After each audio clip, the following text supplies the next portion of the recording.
Tennise podcasti Matchpall toob teieni Tallink. Tere kallid tennisesõbrad, on 7. märts ja eetrisse läheb järjekorras 24. Matchpalli podcast. Tänane saade on pühendatud Davis Cupile, sest Eesti meeskond alistas just kaugel Tbilisis Gruusia meeskonna 4-1 ja pääses maailmaliiga teise gruppi. Esimest korda Matchpalli saate ajaloos olen mina, saatejuht Gunnar Leheste siin stuudios üksinda ning minu 3 saatekülalist 3000 kilomeetrit eemal Tbilisis. Tere mehed! Tervist! Tutvustame siis ka, kes meil teisel pool telefonitoru on. Riho Kallus, meie kaassaatejuht, ütle Gruusia keeles tere! Hatsapuri. Mattias Siimar, kes täna alistas koos Vladimir Ivanoviga Gruusia paari ja tõi meile 1 punkti. Tere Mattias!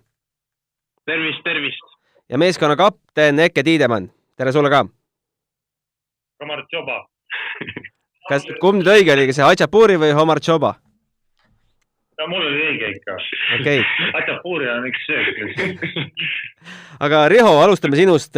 Räägime meie külalised võib-olla kuidagi soojaks, et 4-1 võit siis ära tuli. Kirjelda seda atmosfääri, mis seal tenniseväljakul valitses, sest mulle tundus, et ega meil Eestis sellist atmosfääri väga tihti ei leia.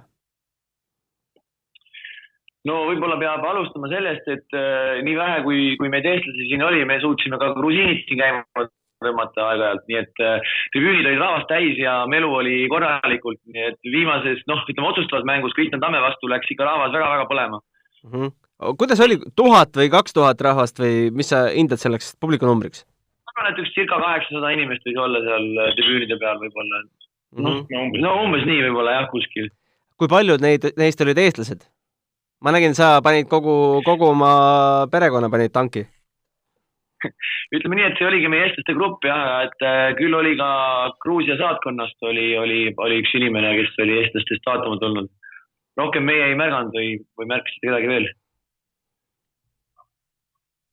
Rohkem ei näinud küll jah kedagi. Igatahes see melu oli vägev ja lähme nende matšide juurde ka. Otsustav matš, mis selle mängu siis meile tõi pärast paaris mängu oli Kristjan Tamme 6-3, 2-6, 7-5 võit Surat Keemalatse üle.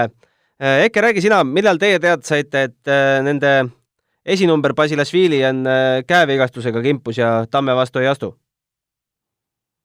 No, mina sain seda teada peale paaris mängu. Peale paaris mängu on võimalus üksikmängijaid vahetada ja siis peakohtanik teatas, et Basilashvili ei mängi. Viidates siis mingile vigastusele, aga nagu me siin kuulnud oleme, et ega tal väga palju midagi häda ei olnud. Räägi, kas kivi langes siis südamelt ja tundus, et see vastasseis on tehtud? No päris nii ei ole, et tegelikult ikkagi pead mängu ka ära võtma, eks ole, aga ja kindlasti ju muidugi kahtlemata on ikkagi lihtsam sellise vastase vastu mängida kui maailma 27. vastu. No me siin Riho ja Allar Hindiga vahetasime sõnumeid ja tundus, et asi on tehtud peale paaris mängu ja kui see Basilashvili uudis ka veel tuli ja pärast esimest setti tundus ka nii, et Kristjan võitis selle kindlalt 6-3, aga siis justkui nagu midagi pöördus ja Kristjan kaotas teise seti 2-6. Kõrvalt vaates, mis seal juhtus? See on alati hea küsimus, et mis juhtus. Tegelikult ei juhtunudki mitte midagi, et ju vastane oskab ka mängida ja esimeses setis mängis Tamm väga õnnestunud seti ja eks ta teises setis hakkas natukene hoidma ja vastane sai oma mängu käima ja nagu see käib, et kui sa lased vastase mängu sisse, siis lähebki see võrdseks ja nii ta lõpuni läkski. Ja kolmas set väga punktis mäng ja vaheldumisi seal murti, kuni lõpuks Kristjan murtis 1 korra rohkem. No, mulle tundus tegelikult see momentum justkui nagu kaldus selle vastase poole, kes sai oma publiku ka taha ja pani mõned sellised punktid, mis vast on selle Davis Cupi nädalavahetuse ilusamaid punktid üldse. Kuidas sulle tundus? No ja esimene momentum oli muidugi siis, kui Kristjan tegelikult võitis ja läks 4-3 ette. Ja ta kaotas kohe 0-ga oma servi järjest ja siis tõesti, et siis läks tribüün läks pööraseks ja Kristjanil läks väga raskeks, jah. Et väga keeruline oli.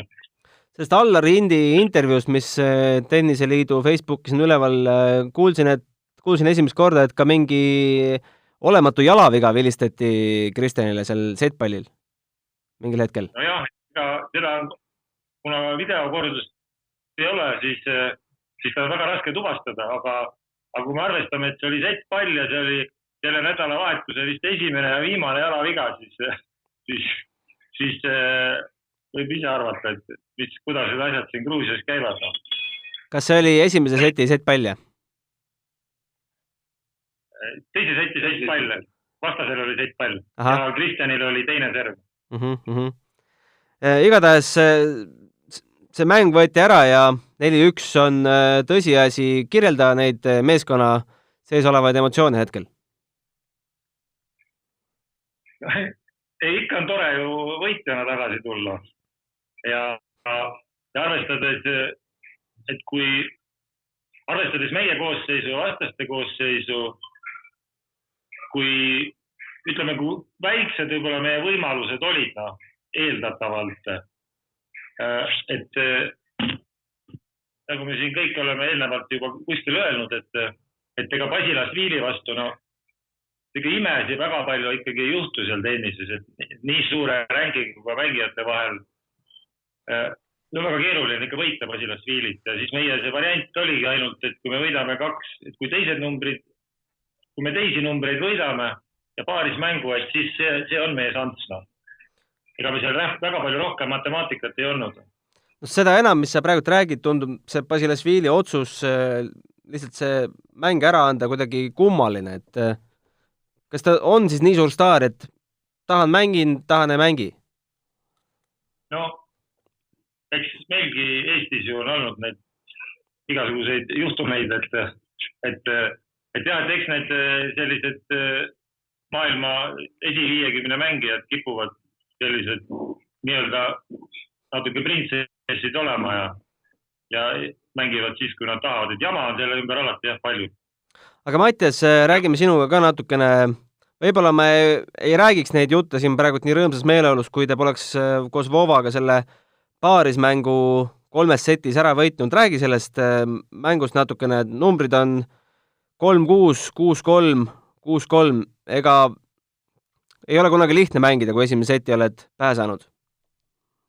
Ei olnud jah, need vastased said kuidagi hea rütmiga algusest peale ja me alati võitlesime seal, et oma serv hoida ja siis nemad servisid hästi, nii et meie liiga palju punkte ei saanud nende servist, nii et mul oli niisugune tunne, et kuna meie hullult võitlesime oma servi eest ja ühtegi tõrjet sisse ei saanud, siis nad mängisid suhteliselt vabalt ja neil õnnestus ka põhimõtteliselt üks meil vastane vist eksis umbes 2 korda esimeses setis, kui nad tõrjusid, nii et suhteliselt masendav oli esimene set, aga siis teise seti alguses kuidagi saime hoitud ja siis paar tõrjet õnnestus, nii et me lõpuks saime breigitud, et paaris on alati nii, et see momentum võib iga hetk muutuda ja tegelikult on võimalik nii ka set võita, kui ühe korral, et tõrje sisse, aga tähtsal momendil, nii et saime kuidagi käima ja siis saime jooksma, et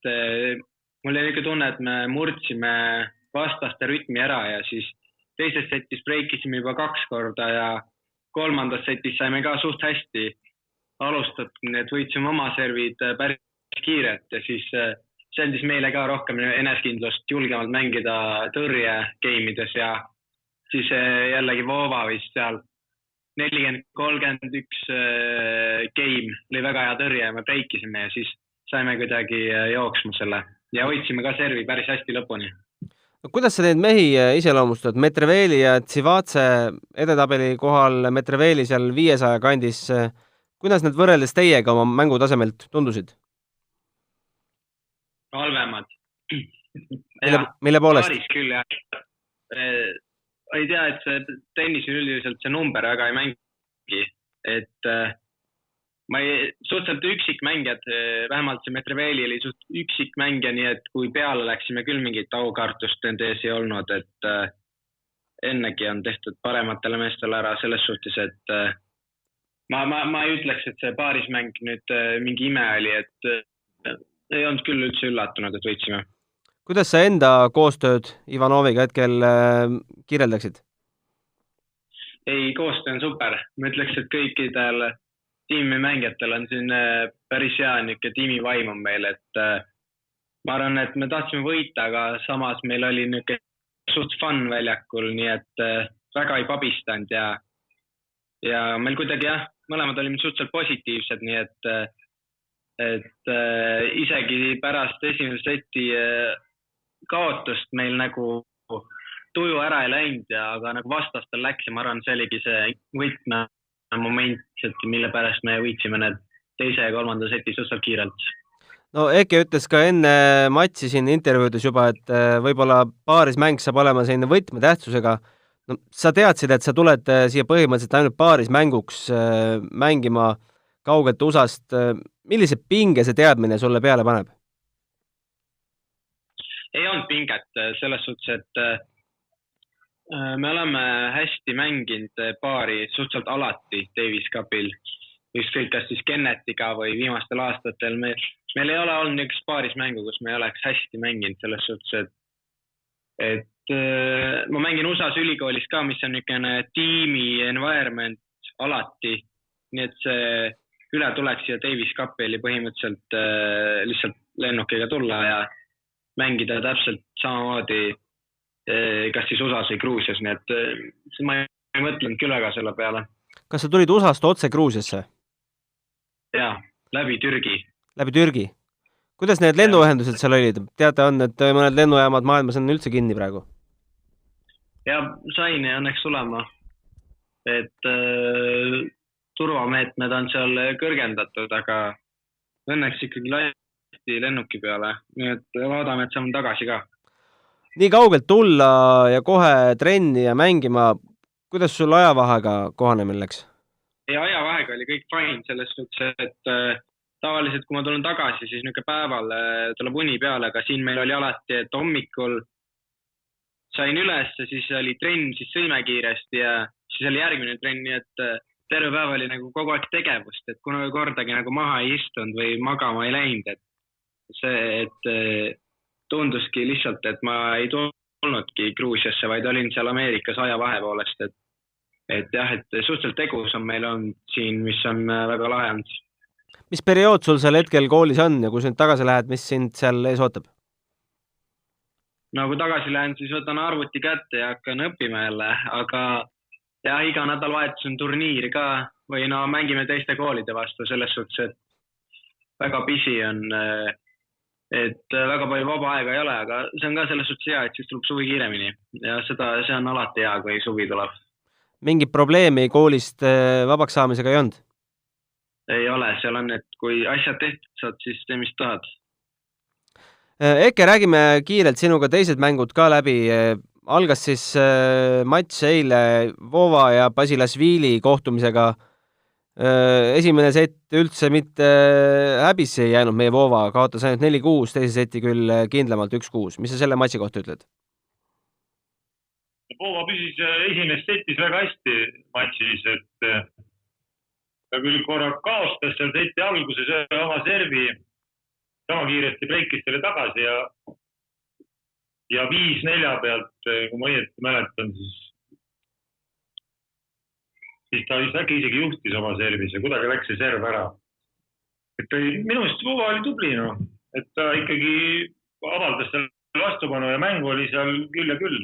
Teine set võib-olla oli natukene ühepoolsem, aga jah, Basilashvili pani seal natukene käiku juurde ka. Et teise seti alguses ta pani ühest tõrjegeimis või kolm tõrjevinnerit äkki, et kuidagi nagu pani, jah, et Vova oli teise servi peale ka ja kui ta ennem ei olnud nagu väga selle teisele servile vastu tulnud, siis just see game ta tuli ja vajutas sealt 3 vinnerit ja sinna see serv läks ja eks siis see kaus läks sinna teisele poole. Kui spekuleerida, siis kuidas Kristjan oleks võinud Basilashvili vastu saada? Ja küsimus. Ma arvan, et umbes samamoodi, no. Et Kristjan ju eelmine mäng Davis Cupis, siis ta mängis Poolaka Urkatsi vastu, kes on umbes sama tase äkki või natuke tagapoole. Umbes sama tase, nii et ta mängis seal ka väga korralikku mängu, 7-5 ja mingi 6-2 või mis see seis seal oli. Et ma arvan, et Kristjan oleks seal ka niisuguse korraliku lahingu andnud. Aga Kristjan andis päris korraliku lahingu Aleksandr Metrevelile eile ja 6-4, 4-6, 6-3, 2 tunni ja 6 minutiga võitis matši ära. Mis selle kohta ütled? No jällegi, ütleme Kristjani kohta, et Kristjan on teinud sellise ikkagi nagu arengu edasi, et ta suudab, ta mäng on muutunud stabiilsemaks ja suudab pikemalt püsida selles oma mängus ja ärakukkumised on suhteliselt lühikesed. Ja mis on nagu väga tore, et ikkagi otsustavaid sette suudab nagu ära pöörata enda kasuks neid lõppe just. Mis ongi teinis väga oluline, et sa lõpus ära ei kukuks. Selles mõttes nagu väga tubli. Serv on tal kogu aeg hea olnud ja kui ta saab selle servi jooksmast, ta saab sealt nii palju edu, et see aitab teda väga palju kaasa.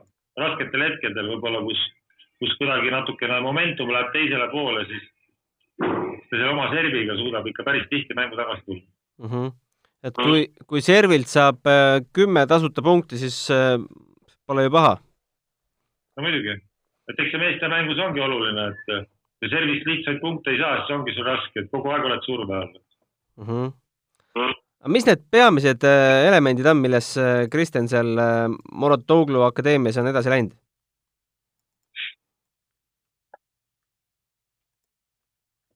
No, eks neid asju on erinevaid. Võib-olla mida ma esile tooks,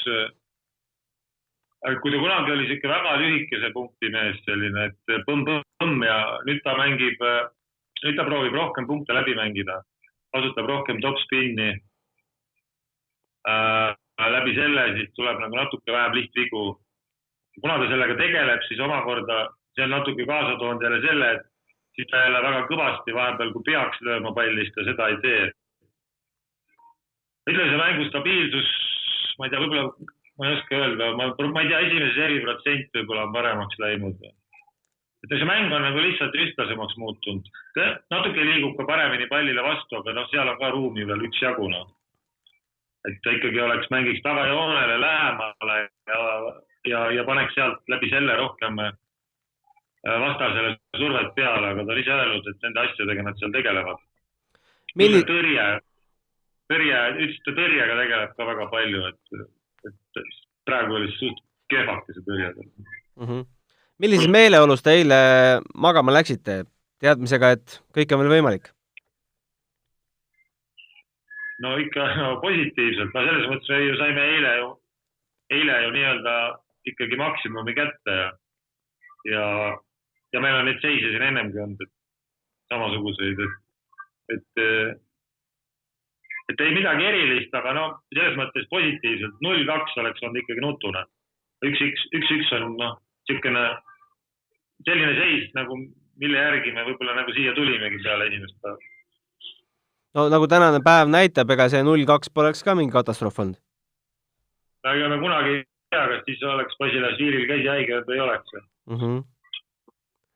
Mis sa poistel enne paarismängu ütlesid?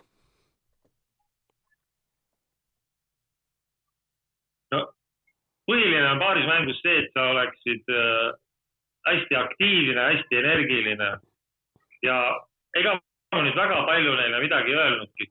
Paar korda tegime Singapaari ja neile, kui see omavaheline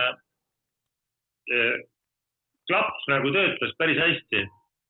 Et Mattias on võib-olla sealt nagu ka iseloomu poolest ja sealt ütleme ülikoolist kaasa, ta on selline hästi aktiivne ja Voova omakorda on võib-olla siis natukene tasakaalukam, et Mattias suutis nagu tema ka seal hästi käima tõmmata ja siis omavahelise koostöö nagu sobis, et tegid ju hästi palju kombinatsioone ja mängisid nagu ikkagi päris paaris mängu. Sul ei olnud kordagi kahtlust nende ettevalmistuspäevade jooksul, et just Voova ja Siimar seda paarismängu mängivad? ei, tegelikult ega mul neid kahtlusi ei olnud, aga mängisime siin ka ennem paare ja ma lihtsalt sain kindlustunnet juurde, et see on kõige parem paar. No ma vaatan neid meie matšivõite, et kõik on 3 setis, et tegelikult numbriliselt küll 4-1, aga ega me tegelikult nagu seljavõitu ikkagi saanud, et läbi suure raskuse ja higi ja vaeva saime selle võidu kätte. Ega see oli ikkagi väga napp ja ega otsustavad setid 7-5 ja 6-3 ja no ütleme üldse paaris mängus otsustav sett ja need on alati sellised väga, väga seikid. Mis nüüd edasi Davis Cupi meeskonna jaoks juhtub? Millal järgmised mängud ja millal üldse mingi loosimine toimub? Millal loosimine toimub, ma ei tea. Ma kujutan ette, et lähiajal, aga järgmine mäng peaks meil olema septembris ja siis teise liiga mänge. Aga kellega ei tea ja kus ei tea, et eks see nüüd siin lähiajal selgub, et täna sellel nädalavahetusel on hästi palju neid ülemineku matse ja eks need saavad kõik läbi ja siis mingil hetkel see loosimine ära tehakse. Ega seal enam mingit tsoonide kaupa segmenteerimist ei ole, et võib vastu minna Maroko, Indoneesia, Zimbabwe ja kelle iganes? Ja. Enam ei ole jah, et nüüd me võime igasse maailma otsa minna põhimõtteliselt. Igas maailma osa võime mängida, et see on jah ümber muudetud. Ennem tuli Euro-Aafrika tsoon, et meil oli suht kindel piirkond, aga ja nüüd võime igale poole minna. Ega seda veel ka ei tea, et kas meil on lootust kodus seda mängida või mitte? No see oleneb nüüd vastasest, et kui on vastane, kellega me oleme varem mänginud, siis oleneb, kas me mängisime kodus või mängisime võõrsil, siis seekord on vastupidi. Ja kui meil on vastane, saame vastase, kellega me varem mänginud ei ole, siis on loos. Mattias, kuidas sulle kõlab septembris näiteks Indoneesiasse minek? Saad tulema? No Costa Ricale läks nagu lahedam minna, aga... Lähem. Jah, Lõuna-Ameerika oleks kift, ma arvan. Aga ega kui Indoneesiasse, siis tuleb minna. No. Päike on seal ka selles suhtes, et kui päike on väljas, siis ma lähen. Et seal Michiganis ma nägin viimane kord päike septembris, nii et päris lahe on. Isegi see Gruusia võib-olla, ma ei tea, riigi poolest või linna poolest ei ole need ulme, aga see, et iga päev on päike väljas, see andis ikka kuidagi emotsiooni juurde. Et kui konditsioon on hea, siis tuleb minna. Mis ei tähenda, et kui me läheme kuhugi põhja, et ma ei läheks, aga ma loodame, et ikkagi sooja. Kuidas te neid päevi ja õhtud üldse seal Gruusias sisustasite? Oli teil mingi vaba aja programm ka? Ja, me ikka iga õhtu siin arutasime asja. Arutasite asja? Täna tuleb Gunnar Gruusia tants, tuleb täna õhtul suur tähistamine. Tahtsingi just järgmise küsimusena jõuda, et äkki kas poisid võivad täna klaasi punast ka lubada endale? Ja, valget. Ja, et nad on nii suured, mõni vend veel ei saa, Ojakäär veel ei saa, aga teised võivad lubada küll, no. Ma olen kuulnud, et klaas punast aitab servile hästi. No siis ma võtan mitu. Ja võtame 2. Aga Ojakäär ka, võtame Klinka ja Ojakääru ka. Klinka täna võitis siis selle imeliku tiebreakiga 10-3, et mis mulje tema mäng jättis? Tema mäng jättis hea mulje, et ta alustas väga hästi ja siin poisid tegid nalja, et ta alustas nagu Del Potro, et ta võitis 8 game'i järjest niimoodi, et ta ikkagi enamus punkte lõpetas Inneriga või vastane lihtsalt oli seal kuidagi, sai võib-olla reketi ette. Aga nagu ikka teenises, et ega see lõpuni nii ei kesta, et siis läks ikkagi päris mänguks ka jälle. Ja jälle samamoodi, et just et selle otsustava seti, et keerulised olukorrad nagu ikkagi nagu suust kindlalt lahendas ära selle tiebreaki. Et seal nagu ei tekkinud kordagi kahtlust, et ta võiks selle kaotada. Et nagu tuli. Esimese mängu kohta ma arvan super matš, no, jääb hästi meelde talle. Teine kord on juba põhial, kui läheb mängima. Ja Oliver Ojakäär, on ta nüüd 14 või 15? Ta on nüüd 15, ta nüüd äsja sai 15. Aha. Mis roll temal üldse sellel nädalal oli meeskonnas? no tema on ikka tubli poiss. Tema oli meil alati siin sparringpartner, kellelgi oli vaja, tema lõi, tema tegi kõik sellise musta töö tegi ära jah, niimoodi, et aitas kõiki teisi mängijaid, et neil hea oleks. Samas on ta ikkagi täitsa tiimi liige ja saab siin kõigiga hästi läbi ja kuidagi on sulandunud siia, olgugi et ta on noorem, aga siin klapib kõikidega, ma usun, et heaks sõbraks saanud ja jälle siukene, eks ta nagu ju teada on, et see selline tulevikule mõeldud samm oli, et saab siin näha, et kuidas see Davis Cup käib ja mis tüübid siin mängivad ja kes nad üldse on siin, et Siimarid ja Tammed ja Poovad ja ma arvan, et temale väga kasulik. Eile jäi teleülekandes silma, et teil seal meeskonna kõrval pingi peal istus ka selline loodustandev tennisist nagu Riho Kallus, et mis roll temal üldse oli? Oli ta rohkem kasuks või kahjuks teil seal? Ta tuli lihtsalt kohale. Ta oli, selles mõttes on tore, et kui keegi ikkagi, et kui on eestlasi siin. Mina arvan, et Riho see roll meie tiimis oli ikka 30%, et kindlasti tuleks, kui oleks auhind, et kõige parem kaasale, siis see oleks Riho. Et Riho ju võitles ikkagi 800 grusiini vastu ja ma ei ütleks, et alla jäi. Et kindlasti hoidis meie tiimi moraali üleval, isegi kui oma serv kaotati poole minutiga ja nulliga. Et ma arvan, kõige stabiilsemalt tegi oma tööd Riho kindlasti. Aga Mattias, räägi, kuidas sellise publiku ees on mängida, kes iga sinu ebaõnnestumise peale juubeldab ja ma ei tea, kui esimene serv võrku läheb, siis on ka näpud püsti. Ma arvan, et see oleneb ülipalju mängijast, et minul näiteks ma kuidagi isegi ei märka, mis mu ümber toimub, kui ma mängin, et isa ütles pärast mängu, et need kaaselajad olid nagu päris agressiivsed, aga mulle küll nagu mulje ei jäänud, et pigem kuidagi mõtet on nagu võidelda nendega või et kui hakkad võitlema, siis nad lähevad rohkem käima, et see on pigem ikka peaga vastu seina jooksmine, et selles suhtes, et ma arvan, nad tegid kõik õigesti, et kui meil oleks Eestis, siis meil oleks ka kindlasti inimesi, kes üritavad vastaseid närvi ajada, et lihtsalt ära joonistada sein enda ümber ja vaadata lihtsalt üle võrgu. Aga mingit sellist vaenulikkust ei tundnud, et mõned isikud seal tundusid päris hirmuäratavad nahktagides? Ma ei tea, ma ei näinud, et mul olid vist silmaklapid, et Kristjan nägi neid rohkem, et peab temalt küsima. Mingi intsident oli või? Ta ei võitles seal või suhtles nende pealtvaatajal vahepeal, aga lõppude lõpuks võib-olla natuke lasi ennast häirida, aga lõpuks ikkagi võitis, nii et tegi rahvale ka natukene. Riho, räägi, kuidas oli olla ainus Eesti fänn grusiinide seas? Ma ei olnud sugugi ainuke fänn, mul olid tütred kaasas ja abikaasa oli kaasas, me kõik koos toetasime ja täiesti piisav, kõik oli okei. Et ei olnud midagi. Ja Mattias isa oli veel kaasas, Ivar oli kaasas ja Allari poiss oli kaasas, Gregor, nii et me ei olnud siin midagi üksi. Meid oli piisavalt, et teha piisavalt ka häält ja me saime hakkama, ma arvan, et ei olnud probleemi. Pärast mingit jutustamist ei olnud kohalikega? Ikka oli, ma rääkisin selle, mis selle abemiku nimi oli, kes paari mängis? Sivatse, ja ma küsisin ta käest, et mis siis juhtus 3-3 ja siis äkki enam oma serve ei tulnud, et lõin 2 tuplet ja siis oli kõik.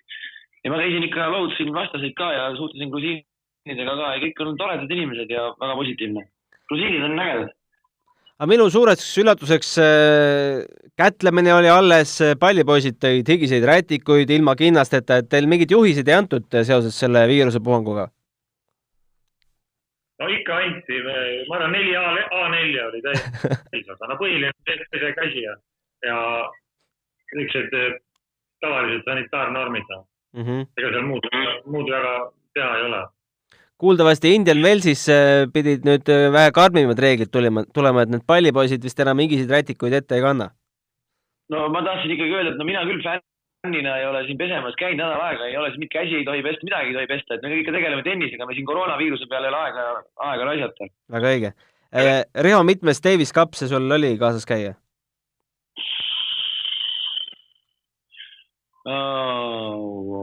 Ma ei oska öelda, ma ei tea peast, ma ei ole lugenud. Hästi palju kodumatši on olnud. Ma olen käinud ikka üritan alati käia, kui on võimalik ja järgmine lähen ka kindlasti ja ülejärgmine lähen ka. Costa Ricasse? Vahet ei ole kuhu, ikka lähen. Aga kuidas sinu õhtud seal möödusid? Perega Tbilisis, mis seal lastel teha on? Oi, siin on väga tore, käisime Tbilisi lõbustuspargis käisime ja siis käisime, siin on väga ilusad pargid kesklinnas ja kohalikud restoranid, saab juba õues olla, kevad juba, no väga mõnus atmosfäär, kõik on sõbralikud ja räägid kohalike juttu ja ilm on ilus juba ja äärmiselt positiivne. Millal te sealt tagasi tulete kõik koos? Mina ei tulegi tagasi, mina lähen homme Kudaurisse suusatama nädalaks ajaks koos lastega, aga teised vist, ma ei tea, kas te tulete äkki Allar teeb teile suusamuksi välja nädalaks. Tulete ka? No, täna õhtul siis arutame seda asja.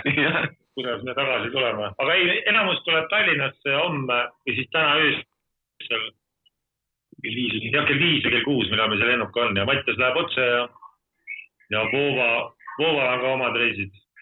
Voova läheb ka siit. Pidi sõitma. Ta läheb Indian Wellsi, Voova läheb Indian Wellsi ja Anetti aitab. Aga selge. Õnnitused veel kord kõva saavutuse eest ja andke minu tervituse teistele ka edasi. Aitäh kuulamast ja järgmiste saadeteni. Tennise podcasti Matšpall toob teieni Tallink.